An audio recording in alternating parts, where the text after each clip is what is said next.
চট্টগ্রাম রংপুরের মনোনয়ন প্রত্যাশীদের ঐক্যবদ্ধভাবে কাজ করার নির্দেশ তারেক রহমানের। আজ ভার্চুয়ালি সাক্ষাৎকার 5 বিভাগের প্রার্থীদের।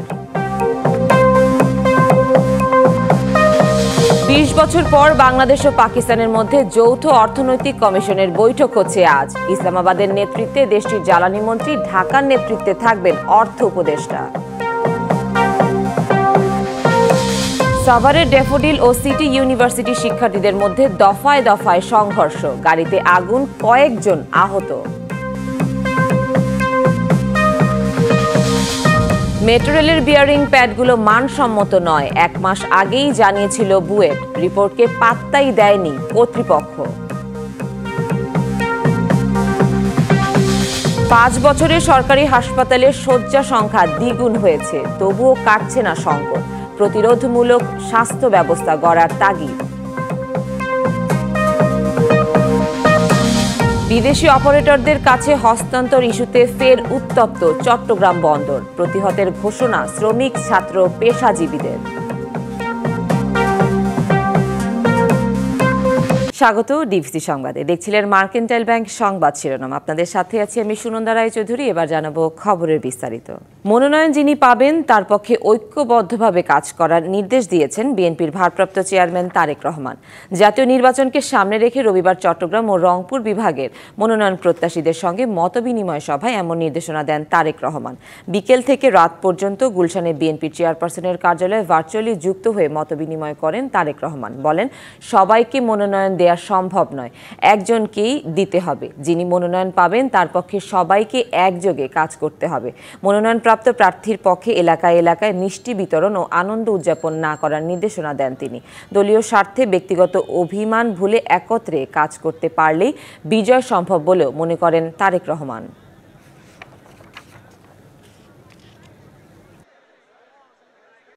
ক্যান্ডিডেট চূড়ান্ত করতেছেন, অচিরেই সীমাবদ্ধ 300 আসনে ক্যান্ডিডেট উনি ডিক্লেয়ার করবেন। মনোনয়ন যেটা ওটা ভারপ্রাপ্ত চেয়ারম্যান হাতে নেই অথবা স্ট্যান্ডিং কমিটির হাতে নেই, এটা উনি টোটালি ছেড়ে দিয়েছেন তৃণমূল বিএনপির উপর। যেই আসন থেকেই নির্বাচন প্রত্যাশা করি না কেন, আমরা দলের স্বার্থে, বৃহত্তর স্বার্থে আমরা যেন সবাই এক হয়ে, ঐক্যবদ্ধ হয়ে দল যাকেই মনোনীত করেন তার পক্ষে হয়ে যেন আমরা কাজ করি। সাভার ড্যাফোডিল ইন্টারন্যাশনাল ইউনিভার্সিটি ও সিটি ইউনিভার্সিটি শিক্ষার্থীদের মধ্যে রাতভর দফায় দফায় সংঘর্ষ হয়েছে। ভাঙচুর করা হয়েছে বেশ কয়েকটি যানবাহন, আহত হয়েছেন বেশ কয়েকজন। সাভারের খাগান এলাকায় ড্যাফোডিলের শিক্ষার্থীর ওপর সিটি ইউনিভার্সিটি শিক্ষার্থীর থুথু পড়া নিয়ে বাকবিতণ্ডা হয়। পরে ড্যাফোডিলের শিক্ষার্থীদের ব্যাচেলর প্যারাডাইস নামের ভাড়া বাসায় হামলা চালিয়ে মারধর ও ভাঙচুর করে সিটি ইউনিভার্সিটির কিছু শিক্ষার্থী। পরে ড্যাফোডিলের শতাধিক শিক্ষার্থী হল থেকে বের হয়ে ঘটনাস্থলে জড়ো হন।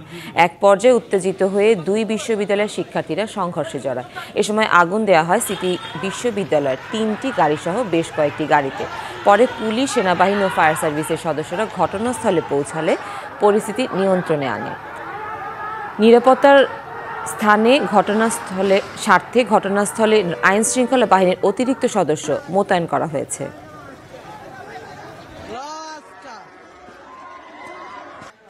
5 বছরে সরকারি হাসপাতালগুলোতে শয্যা সংখ্যা দ্বিগুণ হলেও সংকট কাটছে না।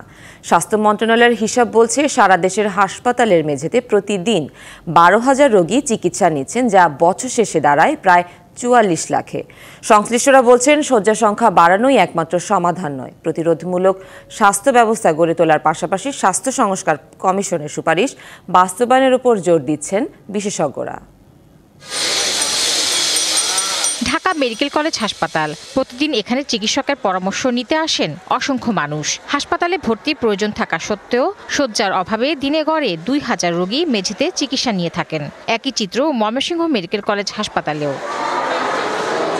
স্বাস্থ্য অধিদপ্তর এবং স্বাস্থ্য ও পরিবার কল্যাণ মন্ত্রণালয়ের তথ্য বলছে, গত 5 বছরে হাসপাতালে সাধারণ শয্যা সংখ্যা 35,000 থেকে প্রায় 72,000 হয়েছে। জেলা সদর হাসপাতাল 50 থেকে 250 শয্যা এবং উপজেলা স্বাস্থ্য কমপ্লেক্স 10 থেকে বাড়িয়ে 50 শয্যায় উন্নীত করা হয়েছে। কিন্তু রোগীর চাপে বিভাগীয় মেডিকেল কলেজ হাসপাতালে গড়ে 1,500 রোগী এবং অন্য মেডিকেল কলেজ হাসপাতালগুলোতে গড়ে 1,000 রোগী মেঝেতে চিকিৎসা নিয়ে থাকে। এমন পরিস্থিতিতে রোগী ও রোগীর আত্মীয়রা সংক্রমিত হচ্ছেন নানা জীবাণুতে। যদিও শয্যা সংখ্যা বাড়ানোকে ক্ষণস্থায়ী সমাধান বলছেন স্বাস্থ্য অধিদপ্তরের সংশ্লিষ্টরা। শয্যা সংখ্যা বাড়ায় কিন্তু এই সমস্যার সমাধান করা যাবে না। আপনি 10টা বেড বাড়ালে 10টা বেড কিনতে হচ্ছে, 4 জন ডাক্তার নিয়োগ করতে হচ্ছে, নার্স নিয়োগ করতে হচ্ছে, ওষুধ দিতে হচ্ছে। হ্যাঁ, আপনার কত সরকারি অর্থ সংশ্লেষের সঙ্গে। যখন আমরা বেড বাড়াবেন রোগী আরও বাড়বে।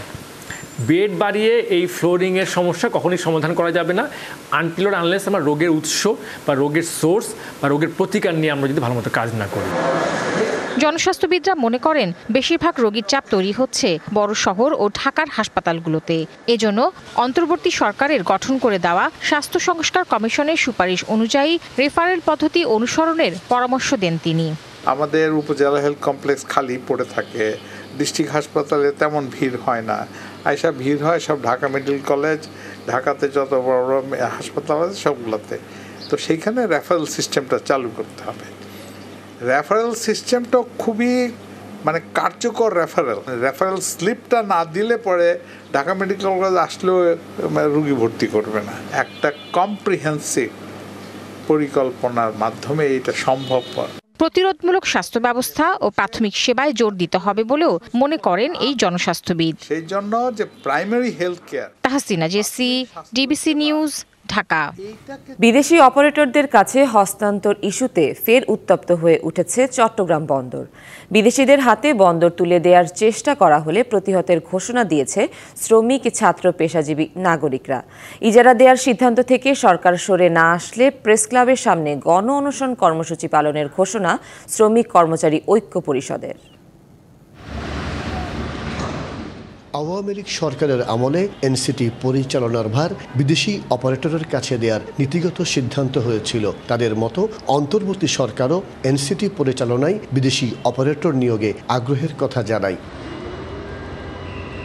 সম্প্রতি চট্টগ্রাম বন্দর পরিদর্শনে এসে বিডার চেয়ারম্যান ডিসেম্বরের মধ্যে নিউমোরিং কন্টেনার টার্মিনাল সহ 3টি টার্মিনাল বিদেশি অপারেটরদের কাছে হস্তান্তরের কথা জানান। এই বছরের শেষ নাগাদ এনসিটি, লালদিয়া এবং বে টার্মিনাল প্রথম অপারেটরটাকে অ্যাটলিস্ট অ্যাপয়েন্ট করে দিয়ে যাওয়া। December 31st we would like to complete at least first operator for bay terminal এবং এলসিটি এবং এনসিটির ক্ষেত্রে। বন্দরের অন্যান্য স্থাপনা বিদেশিদের হাতে ইজারা দেওয়ার সিদ্ধান্ত বাতিলের দাবিতে সমাবেশ ও বিক্ষোভ মিছিল করেছে শ্রমিকদের বিভিন্ন সংগঠন। এ সময় তারা বলেন, বিদেশি কোম্পানিকে নিউমোরিং কন্টেনার টার্মিনাল ইজারা দেওয়ার সিদ্ধান্ত জাতীয় স্বার্থ, অর্থনৈতিক নিরাপত্তা এবং সার্বভৌমত্বের জন্য হুমকি। আগামী 1 নভেম্বর প্রেস ক্লাবের সামনে গণ অনশন হবে। সরকার যদি চুক্তি কোনো প্রক্রিয়া করে, সাথে সাথে বাড়ি বিল্ডিং থেকে সল করা পর্যন্ত হরতাল অবরোধ আমরা ঘোষণা করতে বাধ্য থাকব। বিদেশি কোম্পানির হাতে চট্টগ্রাম বন্দর তুলে দেওয়ার চেষ্টা করা হলে প্রতিহতের ঘোষণা দিয়েছে শ্রমিক, ছাত্র, পেশাজীবী নাগরিকবৃন্দ। এটা করেছে বিগত সরকার ডিপি ওয়ার্ল্ডকে দেওয়ার। ইউনূস সাহেব এটা বাস্তবায়ন করতে যাচ্ছেন, আমরা এটা বাস্তবায়ন করতে দেব না। বন্দরের কোনো স্থাপনা লালদিয়ার চর বিদেশি কাউকে দেয়া যাবে না, এটা হলো মূল কথা। সরকার দাবি না মানলে বৃহত্তর আন্দোলনের ঘোষণা দেওয়া হবে বলে জানান আন্দোলনকারীরা। মাসুদুল হক, ডিবিসি নিউজ, চট্টগ্রাম। শিল্পায়নের সম্ভাবনায় দক্ষিণের জেলা ভোলায় নির্মিত হতে যাচ্ছে ইকো ডেভেলপমেন্ট ইকোনমিক জোন। প্রায় $100 কোটি বিনিয়োগে 102 একর জমিতে অর্থনৈতিক অঞ্চলটি পরিপূর্ণভাবে চালু হলে সেখানে হতে পারে প্রায় 1 লাখ লোকের কর্মসংস্থান। তবে বিশেষজ্ঞরা বলছেন, সম্ভাবনা থাকলেও বিগত সময়ে গড়ে ওঠা ইকোনমিক জোনের কার্যক্রমের মতো এই প্রকল্প ধীর গতিতে চললে আশানুরূপ ফল পাওয়া যাবে না। দ্বীপ জেলা ভোলা, যেখানে তৈরি হতে যাচ্ছে অর্থনীতির সম্ভাবনা। মেঘনা নদী তীরবর্তী বিশাল এলাকা জুড়ে চীনা বিনিয়োগে তৈরি হবে ভোলা ইকো ডেভেলপমেন্ট ইকোনমিক জোন, যেখানে মৎস্য ও মাংস প্রক্রিয়াজাতকরণ, দুগ্ধজাত পণ্য উৎপাদন এবং কৃষি শিল্প ভিত্তিক নানা কারখানা সহ প্রায় 40টি শিল্প প্রতিষ্ঠান গড়ে উঠবে। প্রাকৃতিক সম্পদে ভরপুর, পর্যাপ্ত গ্যাস রয়েছে, বিদ্যুতের সুব্যবস্থা রয়েছে। এতে করে আমাদের ভোলাবাসীর জন্য একটা সুসংবাদ, বিশেষ করে বেকারদের জন্য। প্রথম পর্যায়ে শুরু হবে পোশাক শিল্প কারখানার কার্যক্রম। স্থানীয় উদ্যোক্তারা মনে করেন, শিল্পায়নের ছোঁয়া লাগলে ভোলায় উৎপাদিত পণ্য দেশের চাহিদা মিটিয়ে পৌঁছে যেতে পারে বিশ্ববাজারে।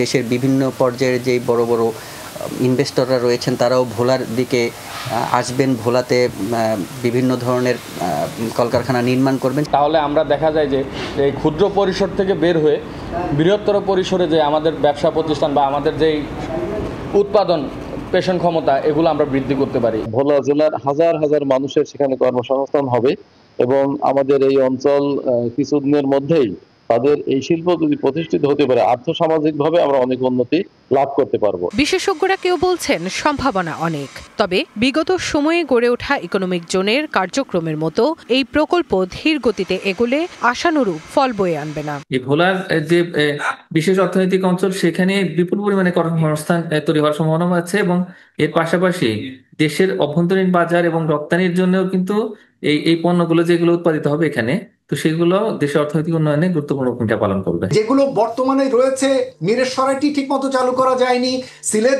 সিলেটের যেটা সেটিও ঠিকমতো এখনো চালু করা যায়নি, এগুলো বাদ দিয়ে আবার নতুন আরেকটি দিকে নজর দেওয়া, এটি আমার কাছে মনে হচ্ছে যে আবার অর্থের অপচয় হবে। সঠিক পরিকল্পনা আর বাস্তবায়ন যে কোনো প্রকল্পে বয়ে আনতে পারে সফলতা। অপার সম্ভাবনার ভোলা ইকোনমিক জোন সেই আলোর পথ বয়ে আনবে বলে প্রত্যাশা সবার। Rifat Tasnova, DBC news, Dhaka. জনবল, যানবাহন, আবাসন 3 সংকটে ধুঁকছে চট্টগ্রামের শিল্প পুলিশ। ছোট বড় অনেক শিল্প কারখানা গড়ে উঠলেও সেই তুলনায় বাড়ছে না শিল্প পুলিশের সক্ষমতা। একই দিনে একাধিক এলাকায় শ্রমিক অসন্তোষ দেখা দিলে জনবল সংকটের কারণে পরিস্থিতি সামাল দিতে হিমশিম খেতে হয়। অন্যদিকে একটি ভাড়া ভবনেই সমস্ত কার্যক্রম চলছে, আছে যানবাহন সংকটও। মিরসরাইয়ের বিশেষ অর্থনৈতিক অঞ্চল সিপিজেড, কেপিজেড মিলিয়ে চট্টগ্রামের শিল্প পুলিশের আওতাধীন কারখানার সংখ্যা 2000-এর কাছাকাছি। এসব কারখানা ও রপ্তানিমুখী শিল্পে কাজ করেন দেশি বিদেশি প্রায় 10 লাখ শ্রমিক। শিল্প প্রতিষ্ঠানের নিরাপত্তা, আইন শৃঙ্খলা নিয়ন্ত্রণ, নানা বিরোধ নিষ্পত্তিতে মালিক ও শ্রমিক সংগঠনের সাথে সমন্বয় করে নিয়োজিত শিল্প পুলিশ। চট্টগ্রামের শিল্প পুলিশ 3-এর জনবল সংখ্যা মাত্র 710 জন, শূন্য পদ রয়েছে 78টি। এছাড়া মিরসরাই, সীতাকুণ্ড, কেপিজেড ও সাগরিকা ক্যাম্পের দায়িত্বে আছে 50 জন করে। এই জনবলে পুরো চট্টগ্রামের দায়িত্ব পালনে হিমশিম খাচ্ছে শিল্প পুলিশ। আমাদের প্রথম যে জিনিসটা দরকার সেটা আমাদের জনবল বৃদ্ধি করা খুব প্রয়োজন। 4-5টা জায়গায় একসাথে শ্রম অসন্তোষ তৈরি হয়, তো এই 4-5টা জায়গায় একসাথে অ্যাড্রেস করার মতো কিন্তু আমার জনবল এবং আমার লজিস্টিক সাপোর্ট, আমার গাড়ি কিন্তু আমার নাই। যানবাহন সংকটের পাশাপাশি নেই নিজস্ব ভবনও। আলাদা পুলিশ লাইনের কাজ এগুলোও করোনার পর সেটিও থমকে আছে। পুলিশ লাইনটা এখনো স্ট্রাকচার ওইভাবে তৈরি হয়নি কোভিডের পরে। আমাদের ইনফ্রাস্ট্রাকচার যদি ওখানে ডেভেলপ করা যায়, সেটা আমাদের ডিসিপ্লিন, একই সাথে আমাদের অপারেশনালের জন্য এটা ভালো হবে। পরিবেশ স্বাভাবিক রেখে উৎপাদন গতিশীল রাখতে শিল্প পুলিশকে স্বয়ংসম্পূর্ণ করার তাগিদ ব্যবসায়ীদের। ইন্ডাস্ট্রি চালাইতে হলে আপনারা জানেন যে আমাদের ল অ্যান্ড এনফোর্সমেন্টও দরকার। আমাদের শ্রমিকরা কিন্তু খুবই ভদ্র।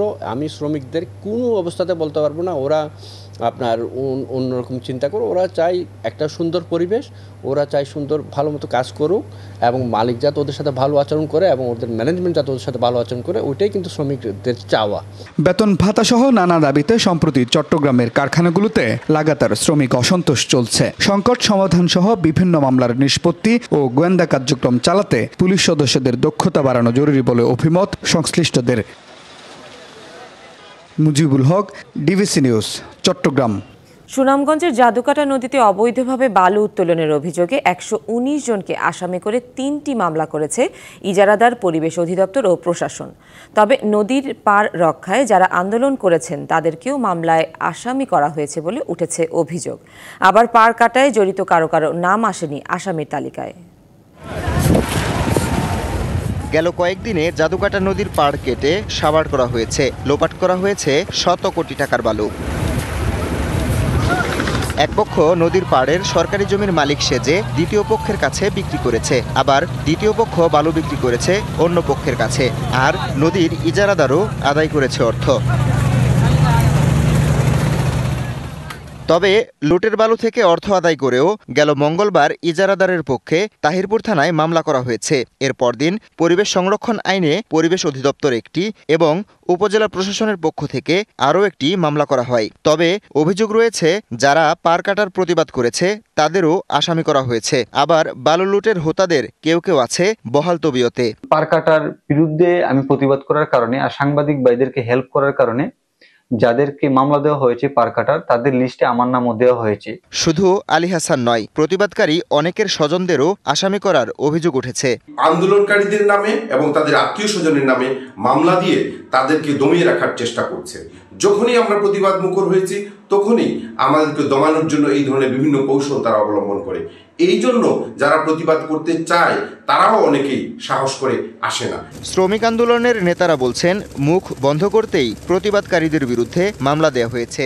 এই পার কাটা, বালি লুটপাট, চাঁদাবাজি সবকিছুর যারা নিয়ন্ত্রক ওনাদের নাম আমরা দেখতে পেলাম না। কিন্তু অত্যন্ত দুঃখের বিষয়, যারা এই সমস্ত অন্যায় অপকর্মের বিরুদ্ধে সোচ্চার তাদের অনেককেই আসামির তালিকায় নাম দেওয়া হয়েছে। এ বিষয়ে সংবাদ সম্মেলন করেছেন নদীর ইজারাদার। আর পরিবেশ অধিদপ্তরের দাবি, ভুলে একজনের নাম মামলায় এসে থাকতে পারে। বিভিন্ন গোয়েন্দা সংস্থা থেকে অনেকের নাম তালিকা দিয়েছে, যারা পার কাটছে, যারা আমরা দিয়েছি, অনেক বিভিন্ন সাংবাদিক বাইরেও দিচ্ছে। হয়তো মিস্টেক হতে পারে, এটা আমরা জানি না। আমরা যতটুকু চেষ্টা করার আমরা করছি, করে আমরা করছি, মামলাটা করছি। বালু লুটকারী অনেকে সেখানে ছিল, তো এরা মনে হয় ওইটা টার্গেট করে ওর বিরুদ্ধে আমাদের এখানে অনেকবার কমপ্লেন করছে। চার্জশিট দেওয়ার জন্য তদন্ত করা হবে, তখন এই নামগুলো আমরা বাদ দিয়ে চার্জশিট দিব আর কি। পুলিশ বলছে নিরপরাধ ব্যক্তিরা কোনো রকম হয়রানির শিকার হবেন না। তদন্ত করে দেখবো, নিরপরাধ কাউকে অবশ্যই ডিস্টার্ব করা হবে না। তদন্তে যা পাওয়া যাবে তদন্ত অনুযায়ী ব্যবস্থা নেওয়া হবে। মামলা থেকে নিরপরাধীদের নাম বাদ দেয়া ও নদীর পার কাটা বন্ধে প্রশাসন কঠোর পদক্ষেপ নেবে এমন প্রত্যাশা সংশ্লিষ্টদের। DBC news desk. ইঁদুরের উপদ্রবে দিশেহারা গাইবান্ধার ধান চাষিরা। জেলার 7টি উপজেলার আমন খেতে হানা দিয়েছে ইঁদুর। শত শত একর জমির ফসল কেটে সাবার করেছে প্রাণীটি। ফাঁদ সহ প্রচলিত পদ্ধতিগুলো ব্যবহার করেও থামানো যাচ্ছে না উপদ্রব। তাতে এবার ফসল ঘরে তোলা নিয়েই শঙ্কায় চাষিরা। গাইবান্ধার বিস্তীর্ণ মাঠে এখন সবুজের সমারোহ। কৃষকের যত্নে গাছ থেকে বেরিয়ে আসছে ধানের শীষ। কিন্তু এই সময় কৃষকের সোনালী ফসলে আঘাত এনেছে ইঁদুর। পুরো জেলার আমন খেতেই এবার বেড়েছে ইঁদুরের উপদ্রব। শত শত একর জমির ধান কেটে নষ্ট করছে প্রাণীটি। ইঁদুর দমাতে প্রচলিত সব পদ্ধতি অবলম্বন করছেন কৃষক, তাতেও মিলছে না নিস্তার। রয়েছে কৃষি বিভাগ থেকেও সহযোগিতা না পাওয়ার অভিযোগ। জল ধরে প্রতিদিন কাটতে ফিরে এখন পছন্দ হচ্ছে, তাহলে কৃষক মানুষ কিভাবে বাঁচবে? বাঁচার তো কোনো বুদ্ধি নেই আমার ঘরে। ওষুধের দোকান থেকে ওষুধ কিনে ব্যবহার করছি, খাওয়ানোর জন্য দিছি, ভিউর দিছি, আও করছি, যেটাই করছি ওটাই করছি, কোনো রেজাল্ট হয়নি। হাত দানা করছি, করে এটা আবাদ করছি, সে টাকা তো উঠবে না এভাবে কাটলে। কৃষি অফিসাররা এখনো আসিয়ে কোনো পরামর্শ করা নাই বা এখনো আসো নাই। খালি আমি নয়, আমার এলাকাতে সাথে যতগুলি লোক গেছিল, একদিন দুদিন করে গেছিল, কিন্তু ওখানে আমরা আসে নাই এখানে। তবে ফসল রক্ষায় চাষিদের পরামর্শ দেওয়ার কথা জানালেন জেলা কৃষি কর্মকর্তা। কৃষকরা বিভিন্ন ইঁদুর মারার জন্য যে কৌশলগুলো অবলম্বন করছে এবং আমাদের কৃষি বিভাগ থেকেও কৃষকদেরকে বলা হচ্ছে বিভিন্ন ট্রেনিংয়ে, উঠান বৈঠকে, যে ইঁদুর দমনের যে কৌশলগুলো সেগুলো তারা অবলম্বন করে ইঁদুরকে নিয়ন্ত্রণের আওতায় নিয়ে আসছে। চলতি মৌসুমে জেলার 1,33,120 হেক্টর জমিতে আমনের আবাদ হয়েছে। উৎপাদন লক্ষ্যমাত্রা ছাড়ানোর আশা করা হলেও এখন তা শঙ্কায়। DBC news desk.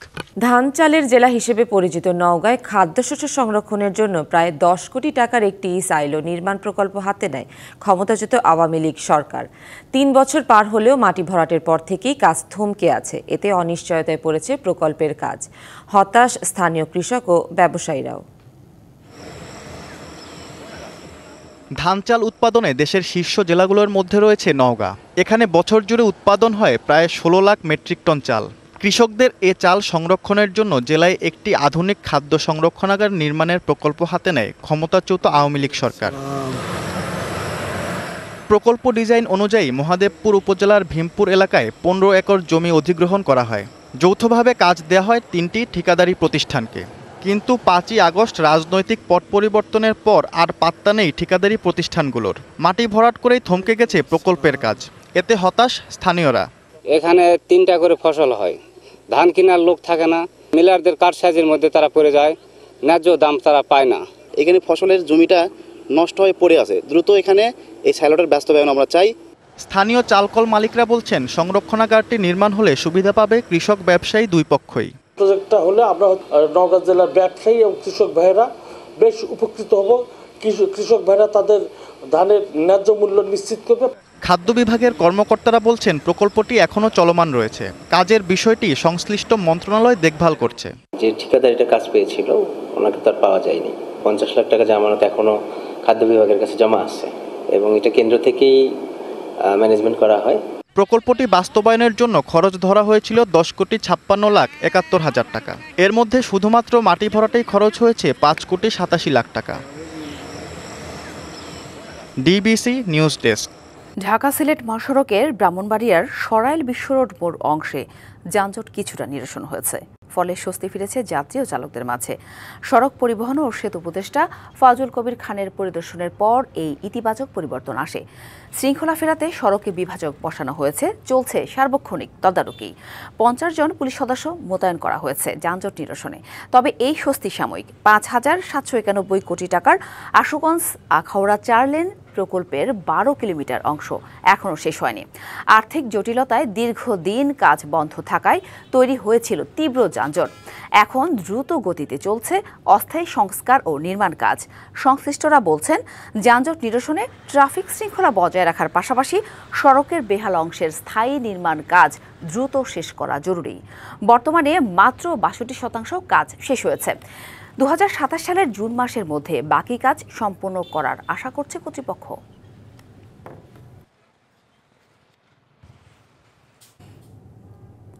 Dhaka Sylhet মহাসড়কের আরও খবর জানাতে সরাসরি যুক্ত হচ্ছেন সহকর্মী মহসিন পারভেজ। কথা বলবো তার সাথে। মহসিন, যানজট নিরসনে নেওয়া উদ্যোগ কতটা স্বস্তি ফিরেছে সড়কে, কি বলছেন চলাচলকারীরা, আর স্থায়ী যে বাকি যে মহাসড়কের কাজ আছে সেটা শেষ করতে কত সময় লাগতে পারে, কি বলছেন সংশ্লিষ্টরা? এই মুহূর্তে আমি রয়েছি ঢাকা সিলেট মহাসড়কের বিশ্ব রোড অংশে। সেখানে আপনি জানেন যে ঢাকা সিলেট মহাসড়ক আশুগঞ্জ অংশ থেকে বেড়েছে কিন্তু কাজের গতি। এখন সড়কে নেই তেমন যানবাহন, যার ফলে যানবাহনের যে যানজট ছিল সেখান থেকে এই মুহূর্তে আর আমাদের নজরে আসে নাই। একটু আগে এখানে কথা বললাম যারা এখানে, এবং তারা জানিয়েছেন যে আসলে এই যে সড়ক সেতু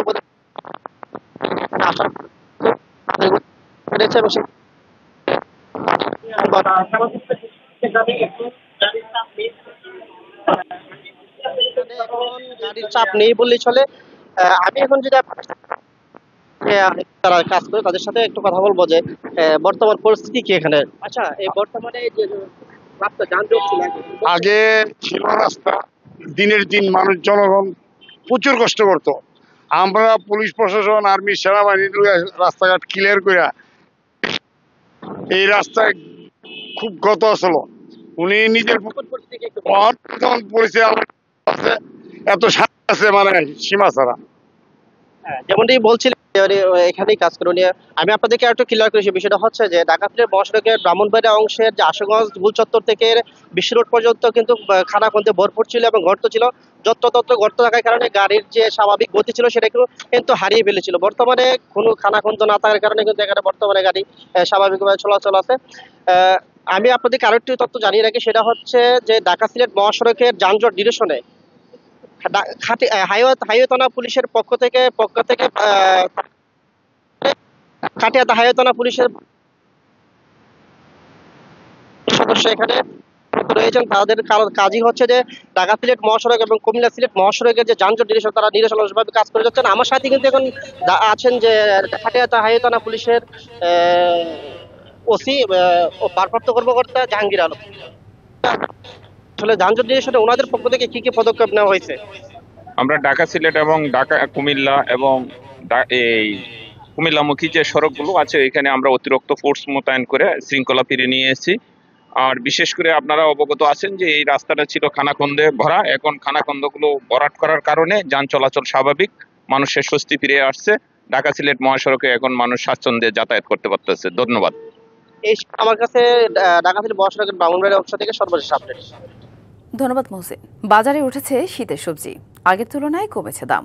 পঞ্চগড় থেকে আরও জানাতে সরাসরি যুক্ত হয়েছেন সহকর্মী আবু সালে মোহাম্মদ রায়হান। সরাসরি চলে যাচ্ছে তার কাছে। রায়হান, কেমন দেখছেন বাজারে শীতের সবজি সরবরাহ আর দাম নিয়ে কি বলছেন ক্রেতারা, জানাবেন।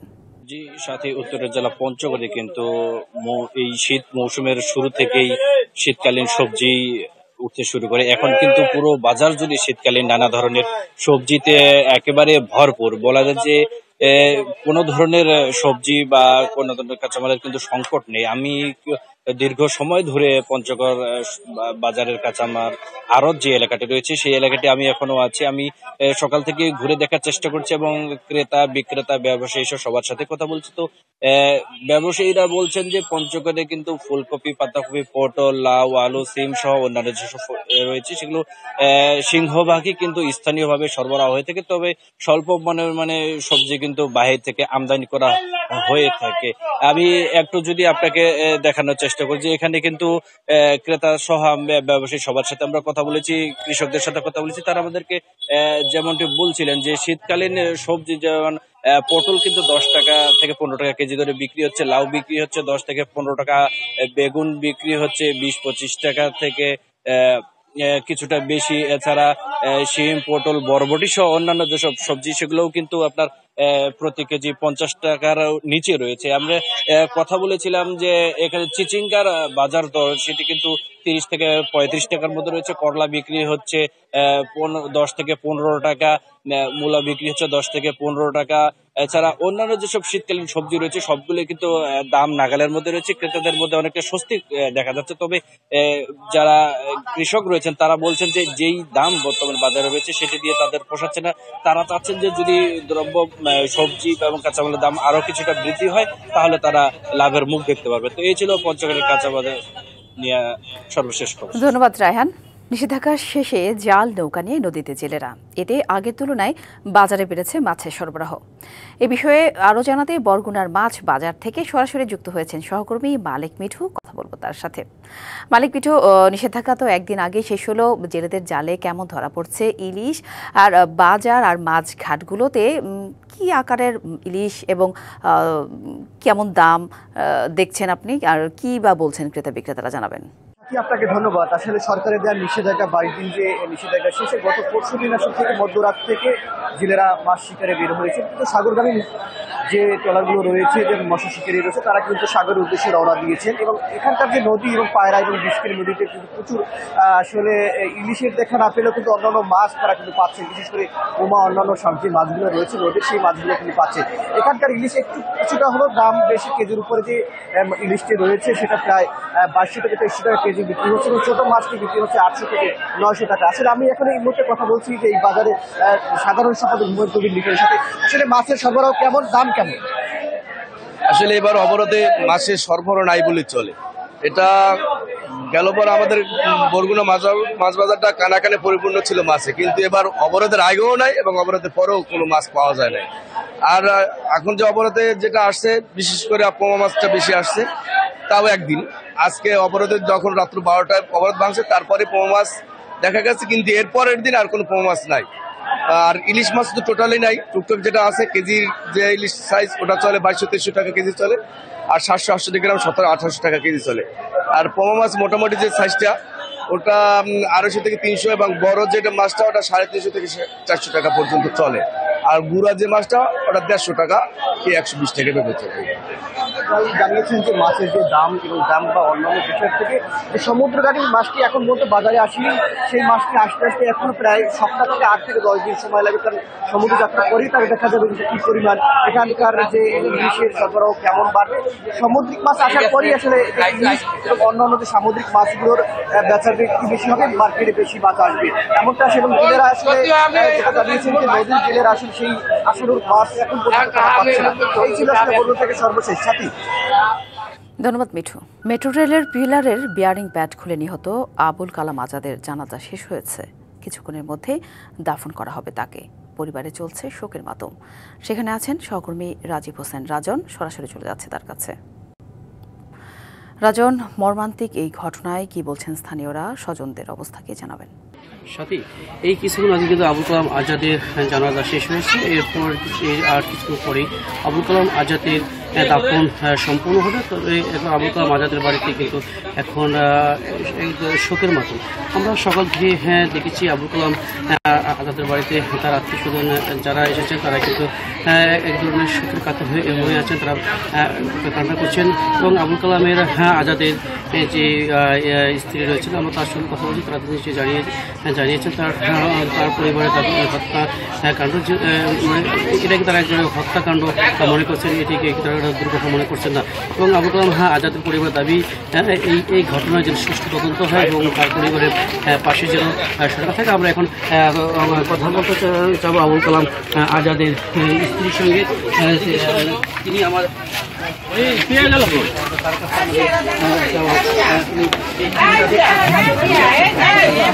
আপনার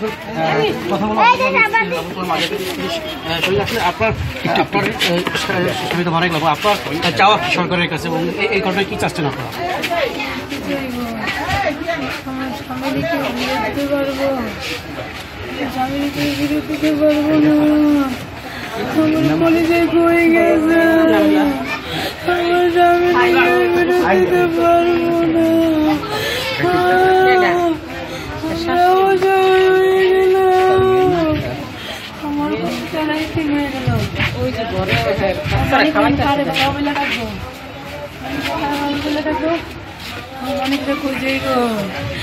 আমার মানিক দেখবো, আমরা কারে দেখবো? আমাদের গার্ডিয়ান এক হয়েছিল রে, আমার গার্ডিয়ান এক হয়েছিল। আমার হাজবেন্ড আমাদের 3 জনের মাথার ছায়া ছিল, ওরে ছাড়া কেউ নাই। আমার গলি ধরে ছাড়া কেউ তার মতো নাই। আমরা অসহায় হয়ে গেছি। আপনার সরকারের কাছে কোনো চাওয়া বা সরকারের কাছে কিছু চাওয়া নাই, সেটা সরকার কিছুই করতে পারে না। আমাকে দেখলে খালি দুর্ঘটনা দেখলে বলতাম কি আমাকে সরকার কেমন, কোনো দুর্ঘটনা ঘটে কিন্তু কোনোটা সমাধান খুঁজে পায় না, সমাধান করে না। আজকে আমার কপালে ওইটা হইলো, আজকে আমার সরকার কি করবে? আমরা কিন্তু এখন কথা বলেছিলাম আবুল কালাম আজাদের পরিবারের সঙ্গে। তিনি আমাদের জানিয়েছেন যে তার দুর্ঘটনা ঘটে কিন্তু তারা এখন। ধন্যবাদ রাজন। চট্টগ্রামের ফটিকছড়ি থানায় প্রতারণা মামলায় প্রধান আসামি জাহাঙ্গীর মাঝিকে গ্রেপ্তার করা হয়েছে। রাতে ভোলার বোরহানউদ্দিন উপজেলার মানিকারহাট বাজার এলাকায় অভিযান চালিয়ে তাকে গ্রেপ্তার করা হয়। র্যাব জানায়, জাহাঙ্গীর মাঝি দীর্ঘদিন ধরে নিজেকে জিনের বাদশাহ পরিচয় দিয়ে প্রতারণা করে আসছিলেন। জিনপরির ভয় দেখিয়ে ও তাবিজ কবজের প্রলোভন দেখিয়ে তিনি কোটি টাকারও বেশি অর্থ হাতিয়ে নেন। ফটিকছড়ি থানায় দায়ের করা 53 লাখ টাকার প্রতারণার মামলায় তাকে গ্রেপ্তার করা হয়েছে। প্রাথমিক জিজ্ঞাসাবাদে তিনি অর্থ হাতিয়ে নেয়ার কথা স্বীকার করেছেন।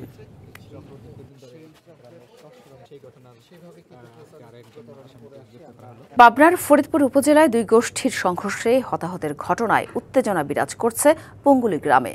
পাল্টাপাল্টি মামলায় আসামি করা হয়েছে 20 জনকে। ঈদগাহ মাঠের দ্বন্দ্ব নিয়ে গত বৃহস্পতিবার ঘোষণা দিয়ে সংঘর্ষে জড়ায় হাজী গোষ্ঠী ও বাদশাহ গোষ্ঠীর লোকজন। এতে আহত হন অন্তত 20 জন। তাদের মধ্যে গুরুতর আহত হাজী গ্রুপের গাজ্জালি মুন্সি শুক্রবার মারা যান। ঘটনার পর থেকে উত্তেজনা চলছে পঙ্গুলি গ্রামে। হতাহতের ঘটনায় পাল্টাপাল্টি মামলা করেছে 2 পক্ষ। এরই মধ্যে গ্রেপ্তার হয়েছে বাদশাহ গ্রুপের কুদরতে খুদা ও ধলা নামে 2 জন। তবে অন্যরা পলাতক।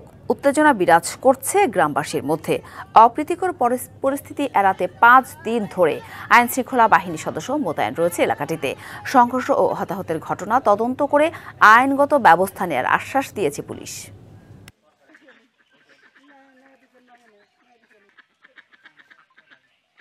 যত টাকা লাগুক আর মারিয়ে ফেলা টাকা আমরা দেব, এই কথা বলে আজকে 8টা-9টা মাস মনে করেন মানুষের ঘর থেকে বাইরে বের দেয় না। চিকিৎসাধীন অবস্থায় একজন রাজশাহী মেডিকেল থেকে রিপোর্ট করে ঢাকায় প্রতিমধ্যে মৃত্যুবরণ করে। আইন শৃঙ্খলা পরিস্থিতি স্বাভাবিক আছে, অতিরিক্ত পুলিশ মোতায়েন করা হয়েছে, বর্তমানে স্বাভাবিক অবস্থা বিরাজ করছে। বরিশাল সরকারি ব্রজমোহন কলেজে ছাত্র সংসদ নির্বাচনের রোডম্যাপ ঘোষণার দাবিতে আমরণ অনশন করছেন শিক্ষার্থীরা। রবিবার বিকেল থেকে প্রশাসনিক ভবনের সামনে সাধারণ শিক্ষার্থীরা অনশন শুরু করে। 24 বছর ধরে বন্ধ থাকা বাক্স নির্বাচনের দাবিতে ক্ষুব্ধ শিক্ষার্থীরা। তাদের অভিযোগ, নির্বাচনের দাবিতে 1 মাসেরও বেশি সময় ধরে বিভিন্ন কর্মসূচি পালন করা হলেও কলেজ প্রশাসন তা আমলে নিচ্ছেন না। বাক্স নির্বাচনের রোডম্যাপ ঘোষণার আগ পর্যন্ত আন্দোলন ও 1 দফা দাবি আদায়ে অনশন থামবে না বলেও হুঁশিয়ারি দেন তারা। বিএম কলেজে 23টি বিভাগে পড়াশোনা করছেন প্রায় 32,000 শিক্ষার্থী। সবশেষ 2003 সালে এই কলেজে নির্বাচন অনুষ্ঠিত হয়। ত্রয়োদশ সংসদ নির্বাচনে বিএনপির ঢাকা, সিলেট, বরিশাল, খুলনা ও রাজশাহী বিভাগের মনোনয়ন প্রত্যাশীদের সাক্ষাৎকার নেওয়া হবে আজ। দলের গুলশান কার্যালয়ে বিকেল 3টা থেকে এই বৈঠক শুরু হবার কথা। এতে অংশ নিতে এরই মধ্যে সবাইকে ফোন করে ও মেসেজ পাঠিয়ে আমন্ত্রণ জানানো হয়েছে। বৈঠকে মনোনয়ন প্রত্যাশীদের দলীয় নেতাকর্মীদের সঙ্গে না আনার নির্দেশনা দিয়েছে বিএনপি। জানা গেছে, ধারাবাহিক বৈঠকে ভার্চুয়ালি যুক্ত হয়ে মনোনয়ন প্রত্যাশীদের সাথে কথা বলবেন দলের ভারপ্রাপ্ত চেয়ারম্যান তারেক রহমান। আজ খুলনা বিভাগের 10 জেলার 36টি আসনের মনোনয়ন প্রত্যাশীদের সাক্ষাৎ করবেন। রাজশাহী মহানগর ও জেলার 6টি আসনে অন্তত 50 থেকে 60 জনকে ডাকা হয়েছে। বরিশাল বিভাগের 6টি জেলার 21টি আসনে মনোনয়ন প্রত্যাশীদের আসতে বলা হয়েছে। আমন্ত্রণ জানানো হয়েছে সিলেট বিভাগের 19টি আসনের জন্য 80 থেকে 90 জন মনোনয়ন প্রত্যাশীকে। এর আগে রবিবার চট্টগ্রাম ও রংপুর বিভাগের মনোনয়ন প্রত্যাশীদের সঙ্গে মতবিনিময় হয়। রবিবারের দুর্ঘটনার পর উত্তর থেকে আগারগাঁও আর মতিঝিল থেকে শাহবাগ পর্যন্ত চলছে মেট্রো রেল। বিজয় সরণি, ফার্মগেট ও কারণ বাজার এই 3টে স্টেশন বন্ধ রয়েছে। এই 3 স্টেশনে ট্রেন চলাচল কখন শুরু হবে তা নিশ্চিত করে কেউ জানাতে পারেননি। রবিবার রাজধানীর ফার্মগেটে মেট্রো রেলের স্টেশনের কাছে একটি পিলারের বিয়ারিং প্যাড খুলে পড়ে আবুল কালাম নামে এক পথচারীর মৃত্যু হয়। প্রায় 7 ঘন্টা পর মতিঝিল থেকে শাহবাগ পর্যন্ত চলাচল শুরু করে মেট্রো রেল।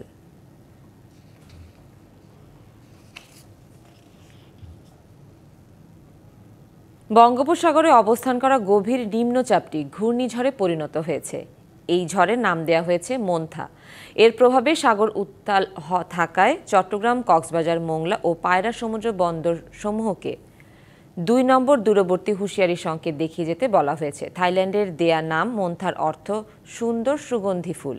আবহাওয়া অধিদপ্তর বিশেষ বিজ্ঞপ্তিতে জানিয়েছে, বর্তমানে মোন্থা চট্টগ্রাম সমুদ্র বন্দর থেকে 1360 কিলোমিটার ও কক্সবাজার সমুদ্র বন্দর থেকে 1300 কিলোমিটার দূরে অবস্থান করছে। মঙ্গলবার সন্ধ্যা বা রাতে ভারতের অন্ধ্রপ্রদেশ উপকূল অতিক্রম করতে পারে, তবে বাংলাদেশে আঘাত হানার শঙ্কা কম।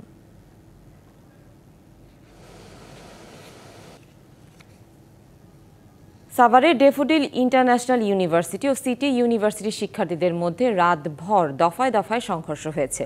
3 গাড়িতে আগুনের পাশাপাশি ভাঙচুর করা হয়েছে আরও 4টি যানবাহন। এ বিষয়ে বিস্তারিত জানাতে সাভার থেকে যুক্ত হচ্ছেন সহকর্মী শফি মাহমুদ।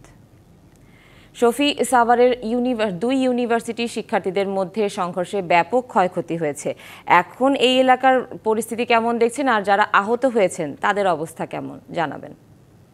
প্রথমে জানিয়ে রাখি, এই যে রাতভর যে সংঘর্ষের ঘটনাটি ঘটলো, আমরা এখানকার শিক্ষার্থীদের সাথে কথা বলে বিশেষ করে সিটি ইউনিভার্সিটির এখানটা এসেছি। আমি এই মুহূর্তে একটু যদি দেখাতে পারি, এই গেটটি সহ এই ক্যাম্পাসের ভিতরের অবস্থা কিন্তু খুবই বিশ্রীভাবে ধ্বংসাবশেষে পরিণত হয়েছে, কারণ ড্যাফোডিলের স্টুডেন্টদের সংখ্যা খুবই বেশি। এই মুহূর্তে আমার সাথে একজন সিটি ইউনিভার্সিটির শিক্ষার্থী রয়েছেন। আপনাদের তো এই অঞ্চলে কালকে যে সংঘর্ষের ঘটনা ঘটলো, কি ধরনের ক্ষয়ক্ষতির শিকার হয়েছেন, কি ধরনের সমস্যা তৈরি? ধন্যবাদ ডিবিসিকে আমাদের দুসময় পাশে দাঁড়ানোর জন্য। তো আমরা মধ্যরাতে ডেফোডিল তাদের দেশীয় ডেফোডিল ইউনিভার্সিটির শিক্ষার্থীরা দেশীয় অস্ত্রশস্ত্র নিয়ে আমাদের ইউনিভার্সিটিতে তারা অতর্কিত হামলা চালায়। আপনি দেখতে পাচ্ছেন যে আমাদের যে গেটটা আছে, সেন্ট্রাল গেটটা আছে, সেই গেটটা পুরোপুরি পুড়িয়ে দিয়েছে এবং আমাদের 5টি নতুন বাসকে ওরা পেট্রোল দিয়ে জ্বালিয়ে দিয়েছে এবং আমাদেরকে 4টি মাইক্রো বাস ছিল, প্লাস কিছু মোটরসাইকেল ছিল, জ্বালিয়ে দিয়েছে। সবচেয়ে বড় কথা আমাদের যে অ্যাকাউন্টসের মধ্যে আমাদের গুরুত্বপূর্ণ ডকুমেন্টস ছিল, সেই প্রত্যেকটা ডকুমেন্টসগুলো ওরা জ্বালিয়ে দিয়েছে এবং এখানে আমাদের যে মানে সেমিস্টার ফাইনাল যেহেতু সামনে যে অনেক শিক্ষার্থীরা টাকা পয়সা দিয়েছে, এই টাকা পয়সা পর্যন্ত ওরা লুট করে নিয়ে গেছে, এবং কি আমাদের কম্পিউটার গুলো নিয়ে গেছে, এবং কি আমাদের ডেস্ক গুলো নিয়ে গেছে। আসলে এটা কতটুকু শিক্ষার্থীদের মানে বৈশিষ্ট্য বা আচরণ, আমরা আসলে এটা। আপনাদের যারা আহত হয়েছেন তাদের এখন কি অবস্থা, গুরুতর কয়জন আছে? আমাদের আহত হয়েছে প্রায় 200 জনের মতো। এর মধ্যে গুরুতর যদি বলি 70 জনের উপরে হচ্ছে আমাদের গুরুতর আহত হয়েছে, কারণ এরা তো নিরস্ত্র ছিল, তো হচ্ছে এদের উপরে ওরা অতর্কিত হামলা চালায়। ধন্যবাদ আপনাকে।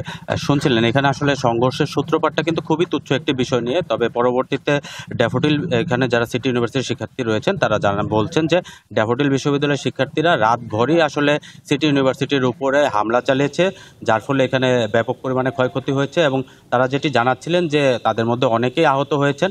আমরা অবশ্যই এই পর্যন্ত এনাম মেডিকেল কলেজ হাসপাতালে 2 জনকে ভর্তি অবস্থায় পেয়েছি। এছাড়া অন্যান্য যারা আহত হয়েছেন তারা আশেপাশে বিভিন্ন হাসপাতালে চিকিৎসা নিয়েছেন বলে জানতে পেরেছি। তো এই ছিল এখন পর্যন্ত সর্বশেষ। ফেব্রুয়ারিতে ত্রয়োদশ জাতীয় সংসদ নির্বাচন। সারা দেশ প্রস্তুত হচ্ছে একটি অবাধ, সুষ্ঠু ও গ্রহণযোগ্য নির্বাচনের জন্য। কি ভাবছেন সাধারণ মানুষ থেকে শুরু করে আগামীর জনপ্রতিনিধিরা, সে কথা জানাতে ডিবিসি নিউজের ইলেকশন এক্সপ্রেস ছুটে যাচ্ছে সব সংসদীয় আসনে। এখন রয়েছে সংসদীয় আসন 79, চুয়াডাঙ্গা 1-এ।